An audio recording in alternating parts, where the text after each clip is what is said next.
strange hut for Thomas Kinsella. By night, a warm red glow pulsed in the distance. Smoke plumed vertically in the summer sky. Within, the watchman's disembodied face peered long into the darkness. The smell of blazing coal and strongly brewed tea delighted my young nostrils as I passed. By day, I sat within this strange hut, dreaming my hours away, while all around the stricken fields at Crumlin Common shrank back below a landslide of mortar, joists and blocks. The gem-like flame still glows in my head as I peer into the darkness, laying ghosts and demons to pen the swan song of village, glebe and townland, to rage at dispossession. While cornerstones tremble under my retreating feet, I seek the strange hut, to lie within for hours and to emerge with perfect pitch and prosody into the light. There are references to your grandfather, Lenny Collinge, in your poems, and by all accounts he was a man with a very, very interesting history. Now, if I'm wrong, do correct me, but I understand that he worked for James Joyce in 1909, and then he also, if you wouldn't mind, could we hear the poem Lenny and Joyce, and if you could explain the reference, of course, to the late Nuala Ó Fhéileán. As a young man, he had served his time as an apprentice electrician, and he went for an interview for the Volta Theatre, or the Volta Cinema, which was one of the first cinemas in Dublin. He was interviewed by a Mr. James Joyce in 1909. Now, he had no idea that this Mr. James Joyce was in fact the master, one of the greatest writers of the 20th century. But he got the job because he could speak a small amount of French, and Joyce had brought over some Italian technicians. So he was a very outgoing man, my grandfather. So he got on well, he got the job, and he lasted the job for a number of years. Later on, he went off and joined the army during the First World War. But later on, he discovered Joyce, and he went on to read all his works. And I can remember as a boy very lively discussions in the house between my father and him about James Joyce. My father saying Joyce has total disdain for the reader. His references are far too obscure and ambiguous, and my grandfather saying, no, it's up to the reader to follow the master. So that was my first introduction to James Joyce. Later on, when I was talking to Nuala Ó Fhéileán, the late Nuala Ó Fhéileán, she reminded me of my grandfather working for Joyce and said, would there not be a poem in there about poetry and projection and so forth? So I took her up on that. I wrote the poem Lenny and Joyce, which appeared in one of my collections. So I'll read that for you now. Yes, please. Lenny and Joyce. To my grandfather, who died in December 1979, aged 90, who once worked for James Joyce as operator in the Volta. He always spoke of how he worked with Joyce, learning his up-and-coming trade, beaming Dublin's first images of cinema in the Volta. Small talk with the master was his enlarger. A liberty's man, he knew his pictures well and spooled them to the full.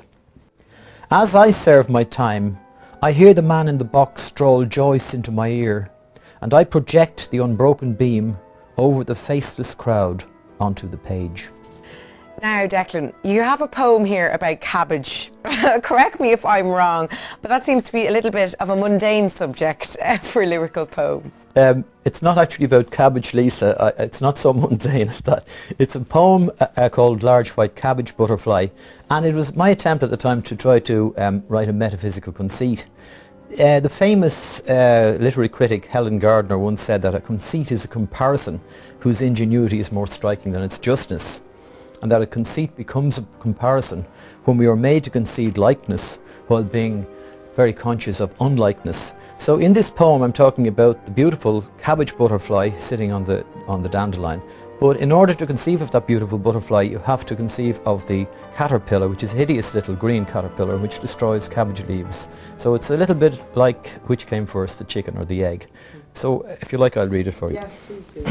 Large white cabbage butterfly, spreading a delicate powdered wing, slim coquette, you shame the girlish dandelion with beauty in perfection.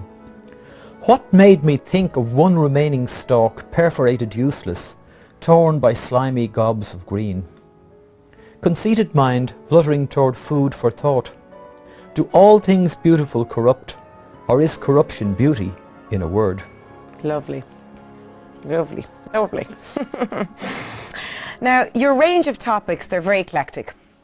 To To quote the blurb by Professor Declan Collinge on your most recent collection, "There is spaciousness of soul married to a precision of language and powerful understatement in the lyrics of this collection.